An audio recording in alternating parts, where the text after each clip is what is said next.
Senador Bato. O, maliwanag naman po mga kaibigan diyan na hinahanap siya ng ICC ayon sa kanya. But, so you're the subject of an ICC investigation and these allegations are also being discussed now. ang gustong ipunto ko dito, mga mahal kong taga-subaybay, doon na lang siya magpaliwanag sa korte ng ICC with warrant of arrest. Ganun, nakatanga ang mga Pilipino na ibubuto lang yung mga personality. Ikaw ang tanga. Huwag mong gawin tangahin ng Pilipino.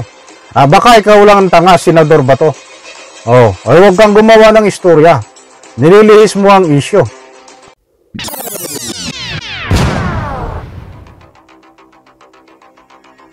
Alright, welcome back to my YouTube channel. I'm Andy's Vlog. Ito, matindi itong mga kaibigan.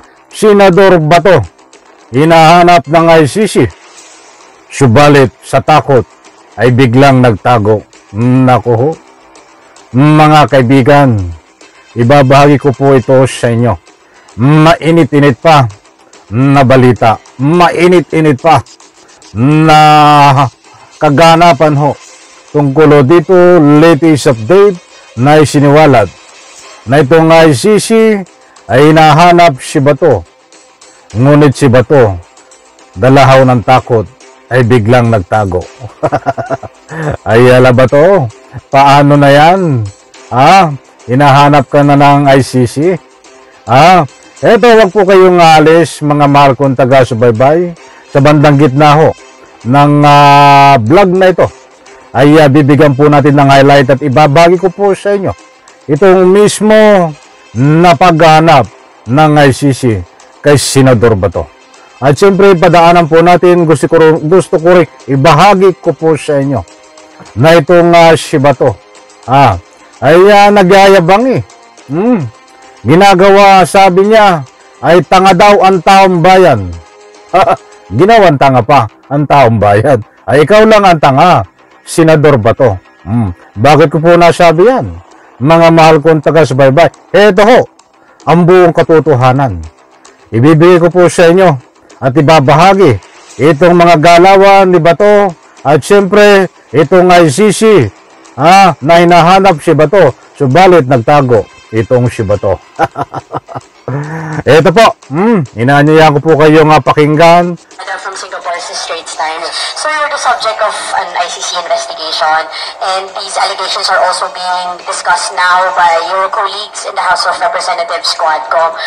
How do you think, sir, these investigations will affect your senatorial run? And tingin niyo po ba, sir, ay offshoot din po ito po yung actual interview dito kay Senador Bato. Epekto po ito ng kawalan ng alyansa between President Marcos and the Dutertes? Well, alam naman natin yung what's behind all these investigations. They form part of a grand coalition job against us, the Duterte and the allies of Duterte. So, I leave it up to the people. The people know very well what is the real score.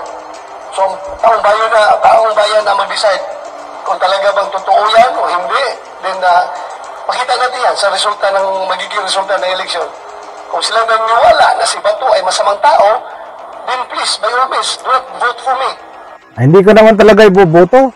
Kahit sabihin mo, Senador Bato, kahit hindi ka magsalita ng ganyan, ang boboto lang sa iyo ay yung mga tagasunod kamag-anak, mga tagasunod titigong. Batang tao na ang kapwa ko, mamamayan na nabubuhay at may kaugalian at pag-iisip na normal, ay hindi boboto sa iyo, Senador Bato. Huwag niyo ko iboto. Pero kung kayo naniniwala na si Bato ay matino na tao at sinusugal ang kanyang buhay para labanan ang droga, kriminalidad, para maisalba ang kinabukasan ng kabataan, then please help me do that. Because I'm going to do that. I'm going to risk my life. Huwag ka na magmakaawa at huwag ka na magpaawa. Wala nang boboto sa iyo. Dahil sa mga ginawa mong kalukuhan, inabuso mo ang iyong kapangyarihan, ikaw ay PNP chief pa. Ang daming kinitil ang buhay sa pamamagitan ng piki na tukhang. I'm going to risk my career, my personal life para dyan sa laban na yan. Hindi po ako atras.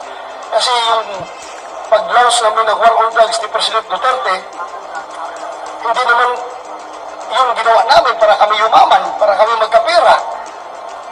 Ginawa namin yun para maisalba ang kinabukasan ng ating kabataan. Dahil talamak na talagang droga. Ginawa niyo yun para maraming mamatay dahil sa interes nitong lumalabas sa investigasyon. Na kayo ang pumoprotektor sa pinagbabawal na gamot. Marami niyong nabudol, marami niyong naloko, marami niyong napaniwala.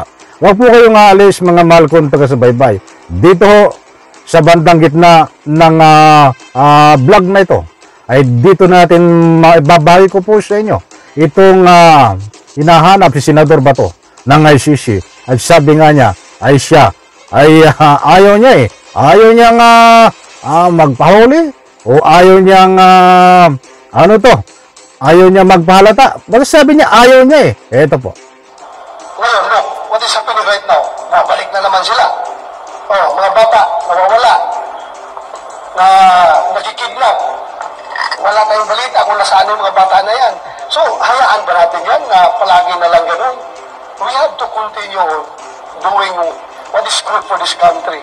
Huwag natin hayaan yung mga kriminal na yan. At ngayon, Chismoso to Chismosong kalbo to nawawala daw ang mga bata. Marami daw nawawala. Ay yung mga bata na inaabuso doon sa ika nga po KOJC compound.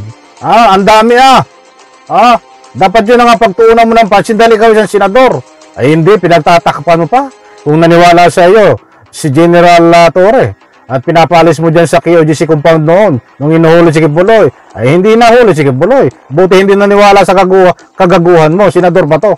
may mga drug lord na naman na tumatakbo, maging mayor, magiging tatapang na nila ngayon, magpapayal lang ganit si OC. Mga drug lord, noong panahon ni President Duterte, nagtatago yung mga yan. Hindi nagpapakita, ngayon nagpapayal na naman na si OC. Ano ibig sabihin yan? Ganun, nakakatanga ang mga Pilipino na ibubuto ulit yung mga drug personality. Ikaw ang tanga. Huwag mong gawin tangahin ng Pilipino. Baka ikaw lang ang tanga, Senador Bato. Ay huwag kang gumawa ng istorya. Nililihis mo ang isyo. Na yan.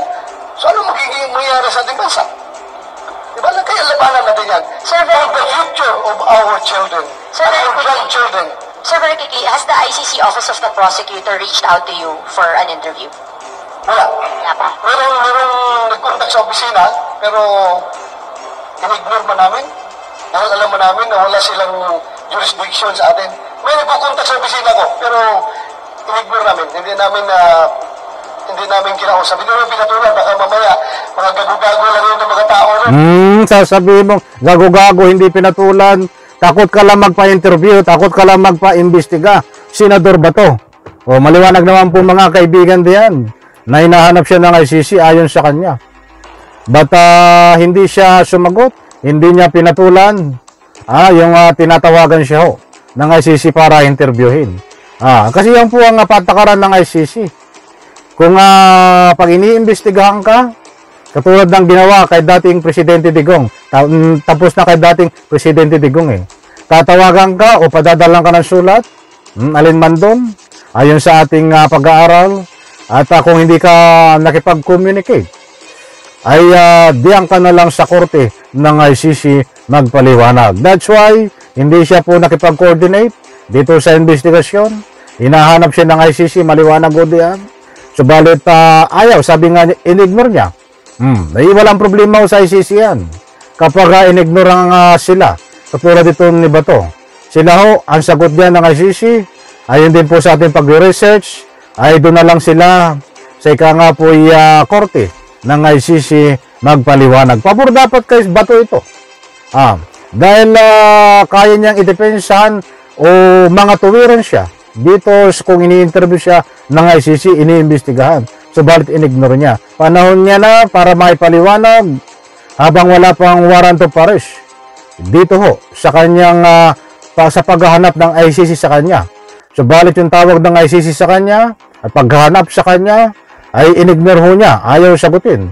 At ang katuwiran niya po ngayon, sabi nga niya ay baka kung ano-ano lang yan. Tawag na yan. Nililiso ang isyo. Mga kaibigan. Oh, ay gagawin pang katawa-tawa. O sige, tawa ka. Ngayon, ang gustong punto ko dito, mga mahal kong taga-subaybay, doon na lang siya magpaliwanag sa korte ng ICC with warrant of arrest. Malapit na po yan, saka natin talakayin. Dahil meron na po tayong nakuha ng mga impormasyon at natalakay na din po natin na napakalapit ng lumabas. Mamimili tayo sa buwan na ito. Ika nga po bago magtapos ang taong 2024 na di umano. Ito ang kasabay, di umano. Ito naarestuhin na dating Presidente Digong. Nako, ay magsasama ito sa kulungan. Mga kaibigan, maliwanag naman po diyan ang kanyang mga binitawan na pananalita na nagyayabang siya. Ginagamit ang mga bata. Marami daw nakikidnap ng mga bata eh. Gumagawa ito ng istorya. Ano yung mga bata na nawawala? Wala naman, huy. Kung mayroon man yan, noon may mga isolated daw yan. Dapat punta ka doon sa KOGC compound. Nandun na maraming bata na ginagamit. Minumulis siya ni Kibuloy ng iyong kaibigan. Pinagtatakpan mo eh. Okay, alright, mga kaibigan, yan po muna ang latest update. At alam ko, ayaw ko kayong pangunahan, mga mahal kong taga-subaybay. Ito po, wag po nating ibuto itong hindi ko na kayo pinipilit. But kung maaari lang po, na wag po nating ibuto ang tao na ito dahil ito po isang malaki na kalukuhan, malaking bantaho sa Republika ng Pilipinas kung muling babalik at magsisilbi kay Kibuloy. Kasi pag tinama ulit ito, hindi naman taong bayan ang pinagsisilbihan nun ito. Si Kibuloy at ang dating Presidente Digong ang pinagsisilbihan po nito. Kaya ito ho, mga mahal kong taga-subaybay, sa inyong mga kaibigan, kamag-anak, itong pangalan na bato, wag na wag pong iboto sa darating na halalan. Hindi ko po kayo pinipilit, hindi kayo pinapangunahan. Kung maaari lang po, yun ang gusto kong ipunto. Wag na wag po nating iboto itong tao na ito na si Senador Bato. Hindi po ito maasahan ng taong bayan, bagkus ang pagsisilbihan noon ito kapag nanalo muli kong inuulit ay itong si Kibuloy at dating Presidente Digong nang dahil sa utang na loob dito ho sa mga nasabi kong pangalan, nakakompormiso ang kanyang pwesto sa gobyerno. Yan na po ang mga meron na po tayong karanasan sa kanya. Kaya dapat tayo po ay matuto na. Mayroon na po tayong experience sa kanya na itong taong ito ay hindi ho maasahan. Huwag po tayo magpadala sa kanyang matatamis, katangahan, kagaguhan, muwaring maamuntupa na nagsasalita sa harap ng mikropono kung ano-anong mga binabanggit na ayon sa kanya ay siya ay matinong tao. Kabaliktaran ho. Hindi ho siya matinong tao. Nagtatago ho siya sa pangalan Bato. Sa tunay niyang pangalan. But, itong taong ho ito, ayon po sa ating karanasan ng panahon siya ay PNP chief, napakarami ho ang kinitil ang buhay sa pamamagitan ho nagtago sa pangalang Tukhang. Maraming salamat, pagpalain po tayo lahat. In reaction, isang like ko sa video na ito kapag nagustuhan niyo po. Bye-bye, palakpak.